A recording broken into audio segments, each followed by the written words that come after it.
And so what is what we call the IPT.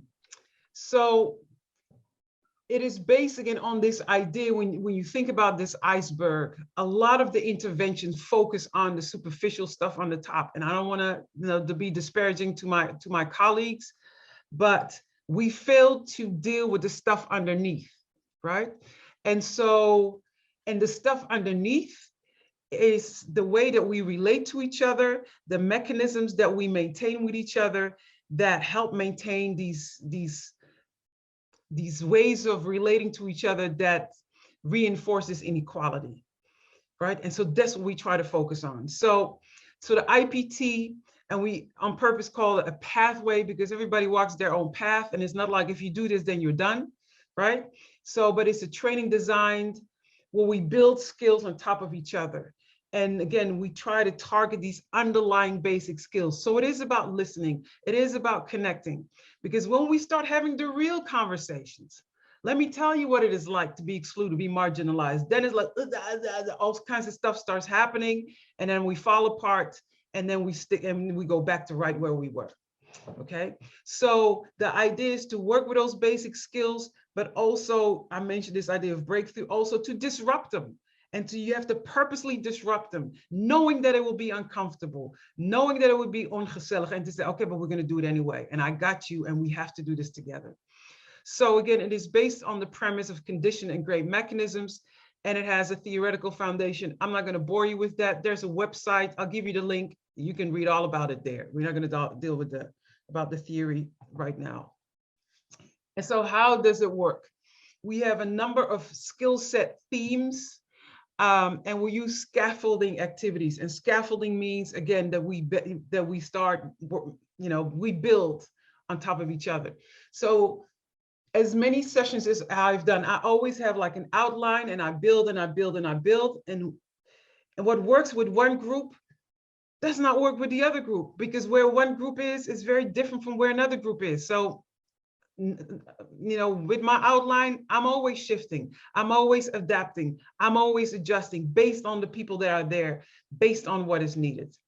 And so we emphasize engagement and embodiment.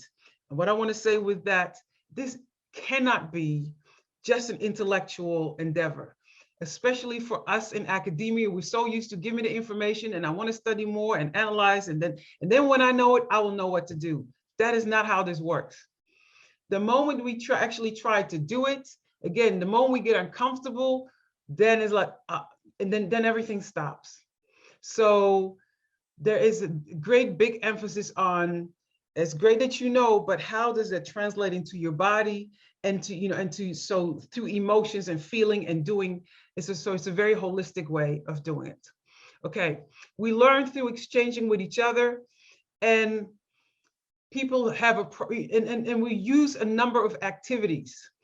And so a lot of people, oh, I want the activities so I can use it with my students. And that's nice, but it's not about the activities. A lot of times I make up the activities. It's like, what needs to be done? How do I need to reach them? And how do I do it in a creative way, engaging way? And then the activities will come. So it's not about the activities. What I want is, I'm going to give you these activities so you can ingest them and work with them, so you can be different, so that you will engage differently with your students or your colleagues or whomever else, right? So that when this happens, you don't fall apart like, okay, I can listen. This feels a little uncomfortable, but I'm going to deal with it anyway. So that you, and so by you being different and responding differently, then as a response, these relationships will be different too. So that's a little bit of the background. So quickly, I started with these guidelines. Whenever I do an IPT, I always have my guidelines. So here, I just want to mention them again. So this idea of breathing, to be open and brave, know that you can always say pass, to be very conscientious about how you use silence, this gezellig, the discomfort, embrace it. It's there to teach you something, listen to your body, to accommodate each other with language. The Vegas rule, I left out, patience, and that's very important. Again, to be patient with yourself, to be patient with each other, to be patient with the process.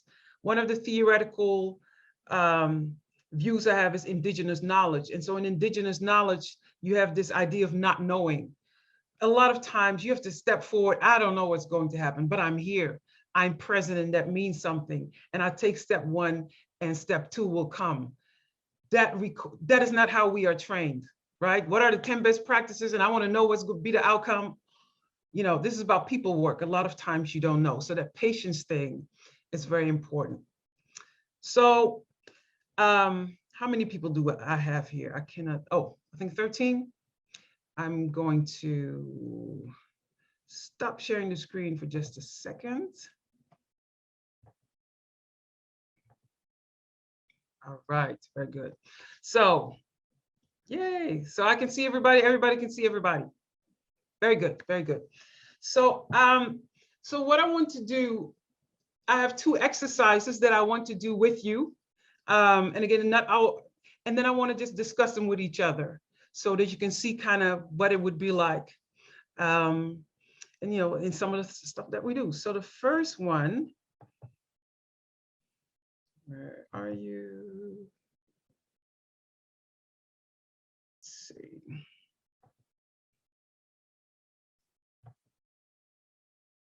Okay. Here we go.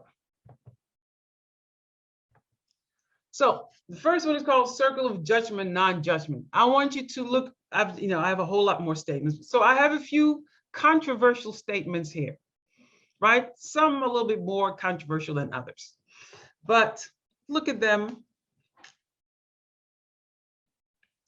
And I want you to choose one that resonates with you, right? Now, it is not tied to gender, so feel free to pick whatever. It does not have to be true by any means, but pick one that's like, you know, stirs up something inside you.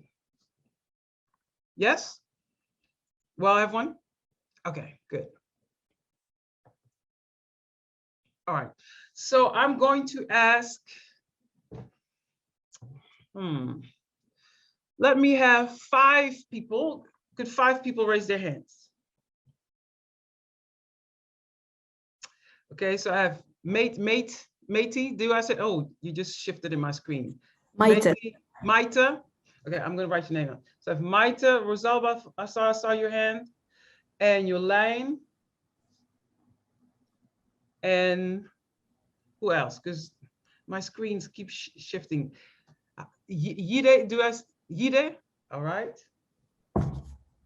Maita, Rosalba, Yolaine, Yide, one more person. Who's my number 5? Mauritia. Okay, good.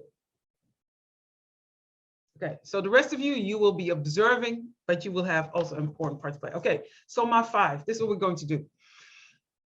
I want for one of you to share the statement that you picked. Yes? Then the other 4, this is what you're going to do. We're going to go around. I want you to make a statement to that person that just spoke in response, and I want you to be judgmental. I want you to be harsh, critical, as harsh as you can be, realistic, but be harsh and critical. Yes? So one by one, I want you to, you know, let them have it. Then I want that person to do the statement again. This time we're going to go around, and I want you to respond in a non-judgmental way to the exact same statement. Yes? So we have the statement, we go around, answer in a very harsh, critical, judgmental way, hear the exact same statement again, then go around and answer in a non-judgmental way. And for the rest of you, what does that feel like? Just to be present, to hear, observe, just be very aware, okay? So, Maite, Rosalba, Yolaine, Yide, and Mauritia, who's going to give me the statement?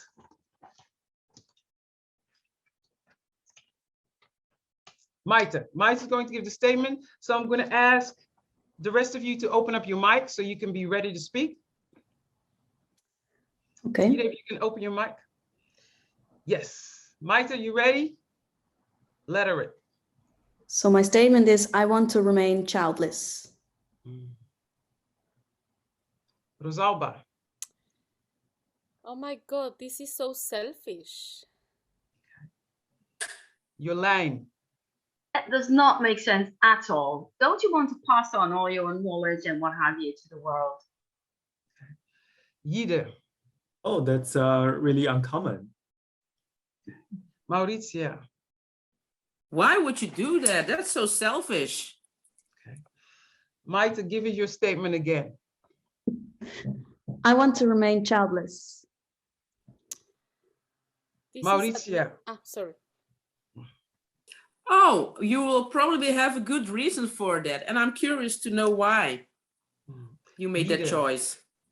Jide. Okay. Your line. Well, that's up to you. Okay. Rosalba. I really admire you. All right. All right, everybody take a deep breath in and out. Good. One more time, in and out. Good. Thank you. Thank you, Hilly. Everybody open up your mic. So how was it to do that? Mike, I want to hear from everybody. For you who did it, for my speakers, and for you as observers, what was that like? Yeah, for me, it's interesting. I noticed that for me, it was like how I felt in my own family when if I express something I stand for, they start to judge, but no one asks a question. And I'm always like confused with that, like, but you don't know why I say it. So it's so weird. And then the second round, I could feel like, finally people are interested and they feel curious, or they feel it's up to me, or I feel really acknowledged. So for me, a huge difference. And in the moment I realized it's the same how I experience it in life. Yeah. Nice. Somebody else, what was it like, either to do it or to witness it? To witness it was like the first round for me is like they're popping up so many questions to the people who are responding. I was like, what are you saying? Where's that come from? Like there are going to be another questions about that person saying things like that. So there can be a lot of questions then. Okay, interesting. Yeah. I felt the second round where you had to be not judgmental. I realized instantly that I did not ask a question, and I recognize it as something that I find difficult. So I do not judge, but I also am sort of like modest. I tend not to pry. And I realize now that asking questions is not prying, but making someone feel well, heard or seen. Yeah. Mm-hmm. Yeah, it can. And sometimes, I mean, and for some people, questions are difficult, you know, so it's all, so again, it's also, you know, because sometimes people feel like when you question that I have to justify, you know, but why, and, you know, so. Yeah, but Mauritia was sort of, I'm curious. So she just said, you know, and right? yes, to be, I'm curious to find out. I think that was, it's a nice, but you don't have to tell me, but I would like to know. Yeah. Rosalba, you were raising your hand? Go ahead. Yes, I said something that I have heard. So I was just, saying what I have seen before. Mm-hmm. On the issue of questions, I think that sometimes the questions can also be offensive depending on the situation or actually the tone of the question. Mm-hmm. And I also feel much more comfortable with what Jide did of saying, okay, because on one way it normalizes something that should be perfectly right for anybody. Mm-hmm. But at the same time, I know that in certain circumstances, just saying, okay, can be like, I don't care. I don't care, yeah. So whatever.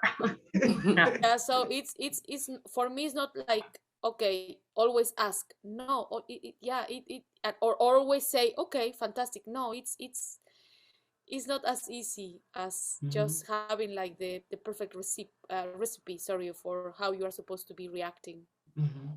Completely agree. I can really relate to your line and what Rosalba just said as well.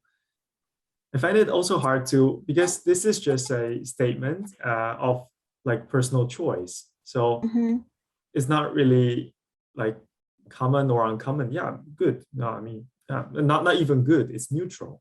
So I find it in the first round very hard to judge, but in the second round also very hard to make it non-judgmental and also make it say, perceived as positive and as curious as possible. Make And, the speaker feels good that I'm engaged. Yeah. And, you know, what you said about,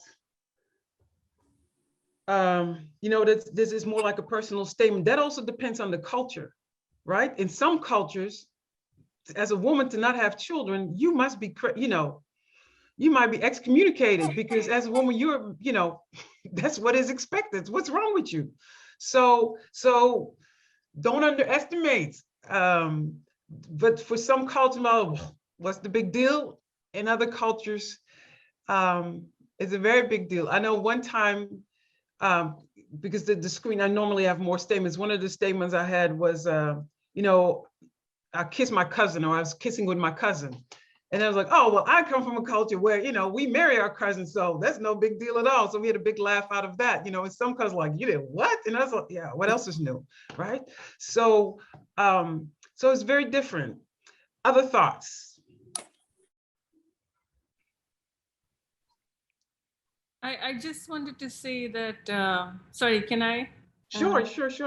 I just wanted to say that this example fits into what you just told me for now, because personally, I chose to not have a child. And from the community I come from, it is entirely taken up by the entire village and the community. And so I had to, for years, had to go through these. So it was a bit personal for me to also, I don't want to say anything or share the experiences and what I've heard, but Sure. I just wanted to say that, you know, it was just so powerful for me. Oh my God, not this question. Yes. And yeah, it's not a personal position. It's like taken over by the entire system. That's right. That's right. And so I do this exercise for a number of reasons. You know, even these seemingly simple statements can stir up a whole lot of stuff, right? When we talk about how we relate to each other.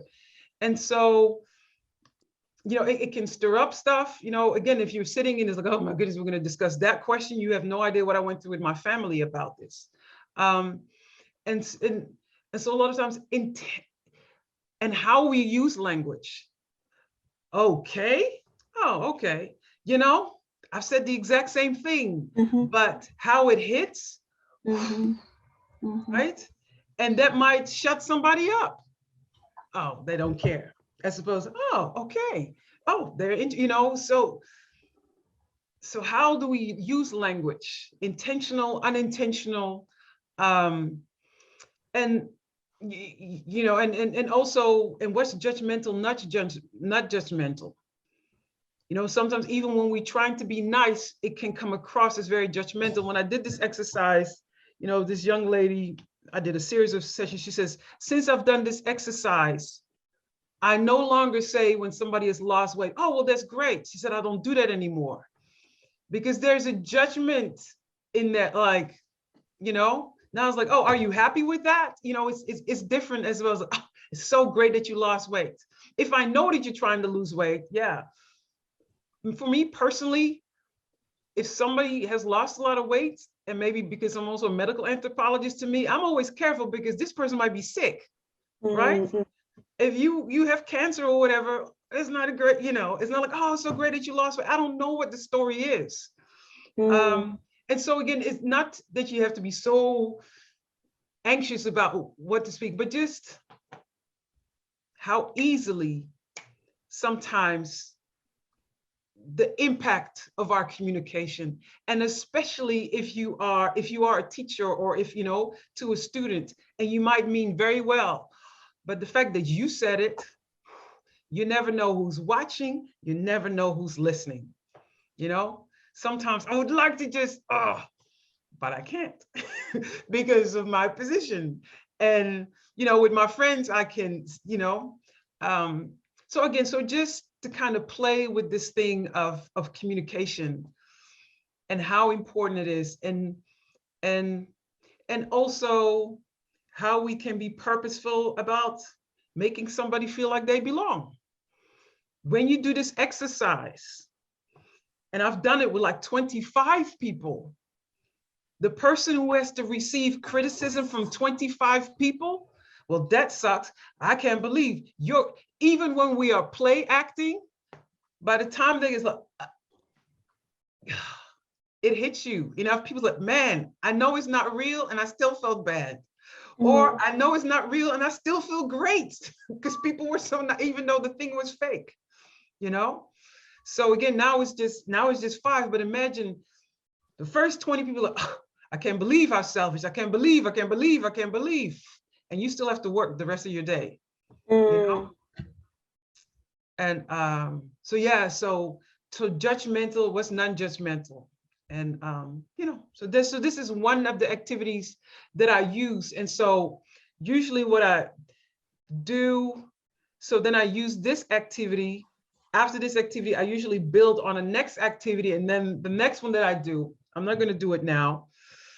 And let me back up a little bit, especially when I do it online. So the way we just did it, usually I will have 2 people do it, right? One person goes judgmental, non-judgmental, then another person in the group goes non-judgmental, non-judgmental. That way everybody gets a chance to speak and to receive, right?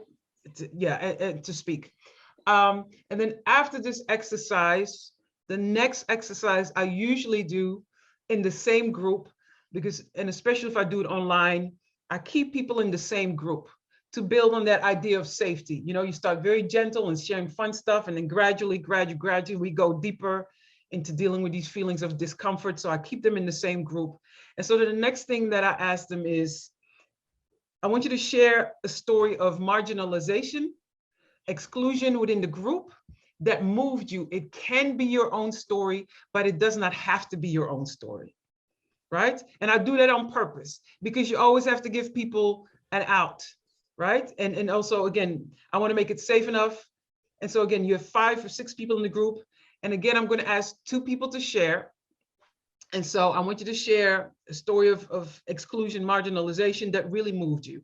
And then they share that story. And then what I want people to do, after you hear that story, I want to go around, and all I want you to do is how that story hit you physically. So that I don't want you to ask questions or, oh, this happened to me. I only want you to say, oh, listening to that, I felt it in my throat. I felt it in my stomach. The hairs on my neck rise up. And so you listen to that. And then the second person tells a story. And then again, all I want people to do is to, you know, where do you feel that? Because, you know, even if it's not your own story, because we are connected, that stuff does something to you, right? And so, and the reason I do that is to teach people to become aware of how much that plays a role in these daily interactions. Whenever I see this person come, I feel, oh, there she comes. Right?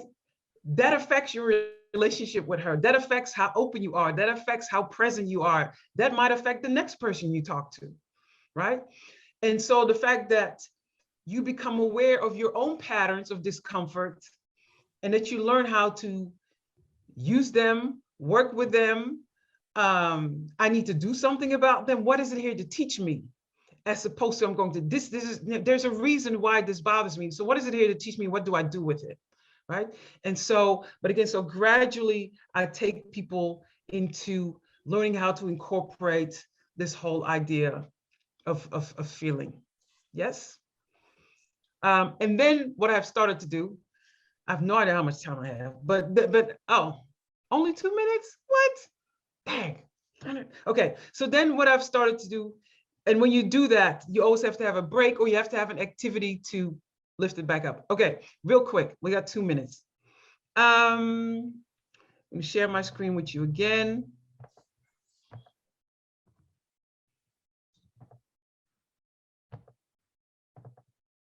Okay, do you see this slide?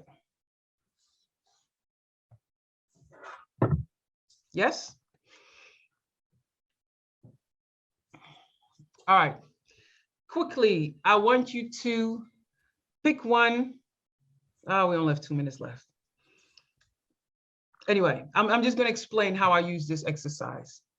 So you have these words here, and if you know, and again, you can add or words. And so what I do, especially I do this exercise online.